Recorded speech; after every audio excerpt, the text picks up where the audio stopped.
क्या आपने कभी सोचा है कि हम हाउसवाइफ सुबह से लेकर रात तक नॉन स्टॉप पूरे घर के काम करते हैं, बच्चों को, घर परिवार को, सबको संभालते हैं और उसके बदले में हमें क्या मिलता है? सोचा है कभी आपने?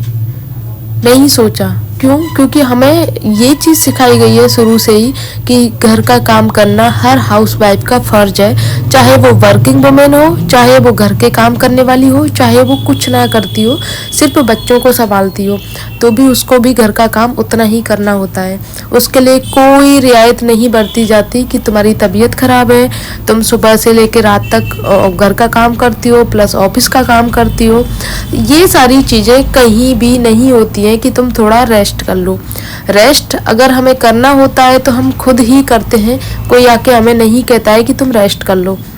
क्योंकि ससुराल और मायका दोनों ही डिफरेंट चीज़ें होती हैं अपने आप में। ससुराल और मायके में इतना फ़र्क होता है कि मायके में अगर आपकी तबीयत ख़राब हो जाती है तो आप पूरा दिन रेस्ट कर सकती हैं, सुबह से लेकर रात तक। अगर सर में भी दर्द होता है ना तो आप कह सकती हैं कि मेरे सर में दर्द हो रहा है, मैं ये काम नहीं करूँगी, आज मेरा मन नहीं है, आज मेरा ये खाने का मन नहीं है। बहुत सारी चीज़ें ऐसी होती है जो आप मायके में कर सकते हो, लेकिन ससुराल में आप ऐसा कुछ नहीं कर सकते हो।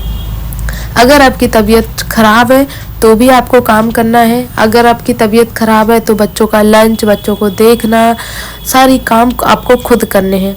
बहुत तो इतना हो सकता है कि आप घर का काम ना करो, लेकिन आपके बच्चों को तो आपको ही देखना है, चाहे कितनी भी तबीयत ख़राब क्यों ना हो। लोगों का होता है कि ससुराल और मायका थोड़ा सा ही डिफरेंट होता है। कुछ लोगों ने ससुराल के बारे में गलत चीज़ें भी बना रखी हैं, ऐसा नहीं है। हर किसी का ससुराल अलग अलग होता है, सिर्फ समझने वाला होना चाहिए।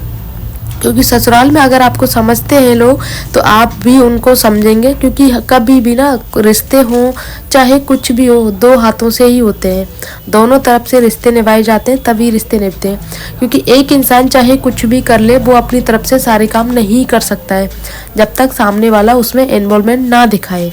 और हम हाउसवाइफ पता है कैसी होती हैं, जैसे कि अगर हमारी थोड़ी बहुत तबीयत ख़राब है तो वो तो खुद हम काम में लग ही जाते हैं, क्योंकि थोड़ी बहुत तबीयत तो हमारी ऐसे चलती रहती है एज ए लाइफ। क्योंकि बच्चे होने के बाद में ना हमारी लाइफ पूरी तरह से चेंज हो जाती है।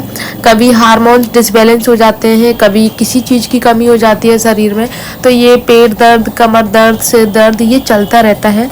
इन चीज़ों से ना कम से कम 90% लेडीज रिलेट करती होंगी कि हाँ, प्रेगनेंसी के बाद में और एक बच्चा होने के बाद में या दो बच्चे होने के बाद में ये सारी परेशानियां आपको अपने शरीर में देखने को मिलती हैं। इन सारी चीज़ों के लिए ना आपको रेस्ट की भी ज़रूरत होती है, एक्सरसाइज की भी ज़रूरत होती है और एक्स्ट्रा कैलोरी की भी ज़रूरत होती है।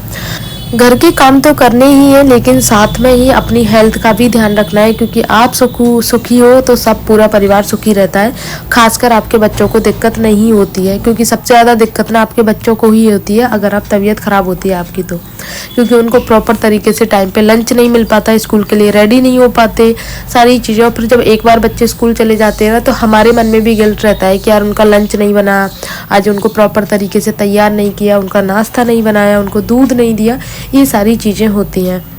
तो ना अपने आप का ध्यान रखते हुए, मैनेज करते हुए हर चीज़ को करना है। जो जिस चीज़ की ज़्यादा रिक्वायरमेंट है ना, जिस काम की, उसको पहले करना है। जैसे सबसे पहले उठ के ना मैं बच्चों का लंच बनाती हूँ, बाकी सारे काम बाद में करती हूँ। क्योंकि मुझे पता है अगर बच्चे मेरे भूखे चले गए तो पूरा दिन मेरा इसी गिल्ट में निकलेगा कि मेरे बच्चे भूखे चले गए।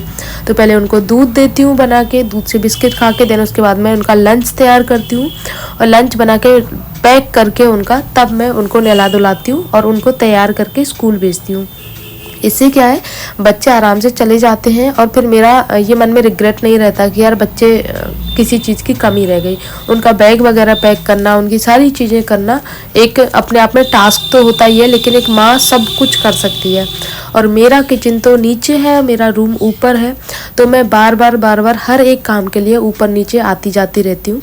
लेकिन पैरों में दर्द होता है, कोई बात नहीं, अब तो आदत भी हो गई है। इन सबको करते करते ना मुझे बस यही लगता है कि हाँ, मेरे बच्चों को सारी चीज़ें मैं टाइम पे दे पाती हूँ। जब मेरे बच्चे स्कूल चले जाते हैं तब मैं अपना घर का काम स्टार्ट करती हूँ, लाइक डस्टिंग और झाड़ू पोछा, कपड़े में धुल धुल के रख देती हूँ। क्योंकि बीच बीच में थोड़ा थोड़ा टाइम मिलता है ना, तो मशीन में कभी वॉशर घुमा देती हूँ, कभी ड्रायर घुमा देती हूँ। और थोड़ी बहुत हेल्प मेरी पतिदेव कर देते हैं, थोड़ी बहुत नहीं, बहुत हेल्प करते हैं। क्योंकि वो थोड़ी सी हेल्प मेरे लिए बहुत बड़ी होती है। जैसे मैं सुबह मशीन लगा देती हूँ तो उसमें कपड़े बदलना करना ये सारी चीज़ें पतिदेव कर देते हैं। और जैसे मैं अगर नीचे लंच बनाने जाती हूँ बच्चों को तो कई बार रेडी भी कर देते हैं, तो इस चीज़ से मुझे हेल्प हो जाती है बहुत ज़्यादा, वरना फिर मुझे ऊपर आना पड़ता है अर्जेंटली। तो ये छोटी छोटी चीज़ें हैं ना, बहुत हेल्प करती हैं आप में। अब मैं आपको बताती हूँ, पिछले 2 दिन से मेरी तबीयत ख़राब है लेकिन काम मेरा उसी तरह से कंटिन्यू चल रहा है। लेकिन क्योंकि मुझे पता है ना, मेरे बच्चों को अगर थोड़ी सी भी दिक्कत होगी तो फिर मुझे अच्छा नहीं लगेगा। चाहे बच्चे स्कूल चले जाते हैं ना तो मैं दवाई लेके थोड़ी देर लेट जाती हूँ, क्योंकि मुझे खुद का भी ध्यान रखना है। जब मैं खुद सही नहीं रहूँगी तो फिर मेरे बच्चे कैसे सही रहेंगे। इसीलिए सबसे पहला काम मेरा यही होता है नाश्ता करके दवाई लेने का। पतिदेव आते हैं थोड़ी देर से, तो उससे पहले मैं नाश्ता कर लेती हूँ और उसके बाद दवाई लेती हूँ, क्योंकि पूरा कोर्स होता है ना, कोर्स मिस हो जाता है तो इसीलिए दवाई असर नहीं करती है। तो उसके लिए मुझे नाश्ता जल्दी करना होता है। खाना भी मैं अपने हिसाब से खा लेती हूँ। कई बार पतिदेव का इंतज़ार करती हूँ, कई बार थोड़ा जल्दी खा लेती हूँ। ऐसा नहीं है हमारे घर में कि पति ने नहीं खाया तब तक आप नहीं खा सकते हो। वो एक आप अपनी सोच है, अपनी वो है कि आप नहीं खाते हो, वरना कोई इस चीज़ का कोई इशू नहीं है कि आपने पति ने नहीं खाया तो आप भी नहीं खा सकते हो। आपको दवाई लेनी है तो आप खा सकते हो, आपको जब भूख लग रही है तब खा सकते हो। तो ये सारी चीज़ें ना बहुत पॉजिटिव होती हैं। Hey guys, welcome and welcome back to my YouTube channel Rajni Brajwasi blog. कैसे हो गाइस? उम्मीद करती हूँ आप सब लोग अच्छे होंगे। मैं भी एकदम ठीक हूँ। और अभी शाम का समय हो रहा है, 4:30 पौने 5 बज रहे हैं। मैं आ गई हूँ किचन में, क्योंकि मुझे खाने की तैयारी करनी है। और खाने की तैयारी में आज मुझे थोड़ा सा स्पेशल बनाना है, तो मैं सोच रही हूँ कि क्यों ना आप लोगों के साथ में शेयर करूँ। और आज मुझे क्या बनाना है वो मैं बता दूँ। सर्दियों की मोस्ट फेवरेट डिश बोल सकते हो, कुछ भी बोल सकते हो, बाजरा की रोटी और मेथी के आलन की सब्जी। क्योंकि बाजरे का आटा सुबह ही आया था, तो मम्मी बोल के गई थी कि बाजरे का आटा लगा लेना और मेथी की सब्जी, मेथी के आलन। तो मैंने बोला ठीक है। वैसे मुझे पसंद नहीं है बाजरा की रोटी, तो मैं अपने लिए गेहूं का आटा लगाऊंगी। बाकी बच्चों के लिए मैंने दलिया बनाया है, क्योंकि बच्चे भी मेथी का आलन नहीं खाते हैं। मैंने 2-3 बार ज़बरदस्ती खिलाने की कोशिश भी करी, लेकिन वो भूखे रह जाते हैं, नहीं खाते हैं। तो मैंने सोचा भूखे रहने से अच्छा दलिया बना लेती हूँ। बच्चे दलिया खा लेंगे आराम से और पेट भर के खा लेते हैं, उनको अच्छा भी लगता है। तो तैयारी करती हूँ पहले। और बाजरा की रोटी मम्मी बनाएंगी, क्योंकि मेरे पे बनाई नहीं जाती है। वैसे मम्मी बेलन से ही बनाती हैं, लेकिन फिर भी मेरे पे बेलन से भी नहीं बनती है। और कोशिश करती हूँ लेकिन नहीं बनती है। हाँ, ऐसा नहीं है, आड़ी टेढ़ी बन जाती है। तो चलो आज बना के देखते हैं। ठीक है, पहले तो सब्जी बनाती हूँ गाइस। मैं मेथी वगैरह जब भी मुझे काटनी होती है, चाहे पराठे बनाने हो, चाहे मेथी की सब्जी बनानी हो, या फिर जैसे चना का साग आता है, थोड़े दिन बाद चना का साग आना स्टार्ट हो जाएगा, तो ये सारी चीज़ें ना मैं इसी में काटती हूँ। बहुत अच्छे से करती हैं, हाथ भी नहीं दुखता है। और सर्दियों में आप लोगों को पता होगा, जैसे आप मेथी वगैरह काटते हो ना तो हाथों में निशान पड़ जाते हैं, चाकू के नोक के काले काले निशान पड़ जाते हैं, वो छूटते नहीं है 4-4 5-5 दिन तक। तो इससे अच्छा है, मुझे ये लगता है कि इसे बारीक कट जाता है, और अगर 1-2 पत्तियाँ रह भी जाओ तो आप उसको बाद में चाकू से कट कर सकते हो। तो मैं ना सारी सब्जियां इसी से कट करती हूँ, जो मुझे बहुत अच्छी लगती हैं। इवन मैं तो मिक्सी भी यूज नहीं करती हूँ टमाटर प्याज काटने के लिए। प्याज तो खैर हमारे घर में यूज नहीं होती है, लेकिन टमाटर यूज करते हैं। तो मिक्सी लगाने का अगर मैं आलस करती हूँ तो मैं इसी में टमाटर काटती हूँ, क्योंकि सब्जी ग्रेवी वगैरह बनानी होती है इसीलिए। तो बच्चों का मैं दलिया बना रही हूँ और हमारे लिए आलन की सब्जी बन रही है, क्योंकि बच्चे नहीं खाते हैं मेरे। तो आजकल के बच्चों का ना अलग अलग टेस्ट होता है, और ये मेथी की सब्जी हो गई या फिर और भी ऐसी थोड़ी देसी सब्जियां होती हैं ना, वो बच्चे नहीं खाते हैं। मेरी बेटी तोरई लौकी ये सारी सब्जियां भी नहीं खाती है।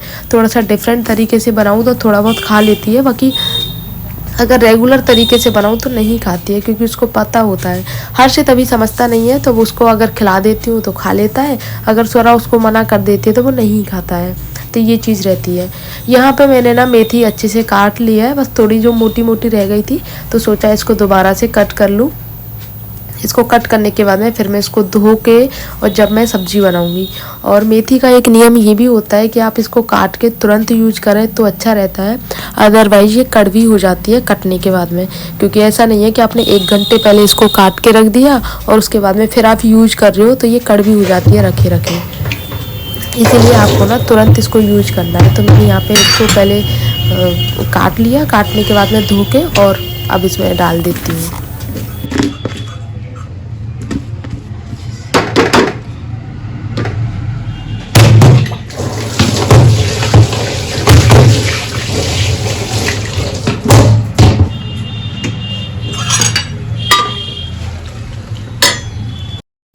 इसको थोड़ा थिक बनाने के लिए ना यहाँ पे दही और बेसन घोल के रख दिया है और इसको डाल देती हूँ।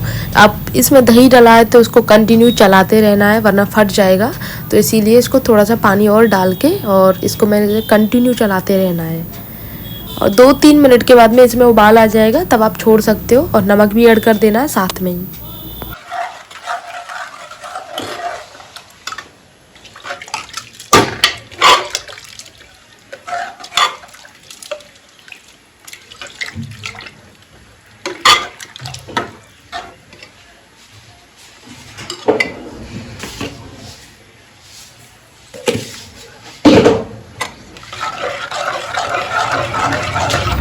तो यहाँ पे सब्जी तो बन रही है, अब मैं तड़का लगाना शुरू करती हूँ और दलिया भी बन चुका है, बस थोड़ी बहुत कमी बाकी है। तो घी 1 चम्मच घी लेकर के और उसमें अच्छी सी हींग डाल रही हूँ क्योंकि हींग से ही टेस्ट आता है इसमें। ऐसी सब्जियों में ना हींग बहुत अच्छी लगती है। तो इसको मैंने पहले पीस लेना है क्योंकि आज साबुत हींग है और थोड़ी सी सीलन वाली है, इसलिए इसको पीस के अच्छे से बारीक करके और हींग जीरे का इसमें तड़का लगा देना है। ऊपर से थोड़ी सी मिर्च डाल दूँगी और इस तरीके से हमारा जो तड़का है मेथी की सब्ज़ी का वो कंप्लीट हो जाएगा। और जैसी सब्जी बन जाएगी तब इसमें तड़का डाल दूंगी मैं। बाकी और कुछ नहीं डालना, सिर्फ लाल मिर्ची ऐड करनी है, ना कोई गरम मसाला ना धनिया, कुछ भी ऐड नहीं करना है गाइस। पहले मुझे ना ये सब्जियां बनाना नहीं आता था, लेकिन धीरे धीरे जैसे खुद के ऊपर जिम्मेदारी आती जाती है ना तो अपने आप सीखते चले जाते हैं। तो मुझे सब कुछ बनाना आता है। तो गाइस ब्लॉग कंप्लीट नहीं हो पा रही क्योंकि इसमें भी मैंने 2 दिन पहले का ऐड किया था। मेरी तबीयत ठीक नहीं है, अभी भी मैं अब देख सकते हो कम्बल लेके लेटी हुई हूँ क्योंकि अजीब सा फील हो रहा है, कुछ ऐसा सर दर्द कर रहा है भारी भारी बहुत ज़्यादा। तो इसीलिए मैंने एक सारा काम हो गया है मेरा, अब मैं थोड़ी देर लेट जाती हूँ। दवाई भी ले ली है मैंने, बच्चे स्कूल गए हैं तो 1-1.5 घंटा लेट लेती हूँ। तो मैंने सोचा चलो इस ब्लॉग को कंप्लीट कर देती हूँ क्योंकि कल से अधूरा है, कल से नहीं 3-4 दिन हो गए, कल 3-4 दिन से अधूरा पड़ा था, तो इसको कंप्लीट कर देती हूँ। बाकी ब्लॉग को यहीं पर एंड करती हूँ गाइस। आई होप आप लोगों को अच्छा लगा होगा। अच्छा लगे तो प्लीज़ वीडियो को लाइक कर देना, शेयर कर देना, कमेंट कर देना और ऐसे ही सपोर्ट बनाए रखना अपना। एक दिन ज़रूर कामयाब होंगे। ठीक है गाइस, मिलते हैं नेक्स्ट ब्लॉग में, तब तक के लिए बाय।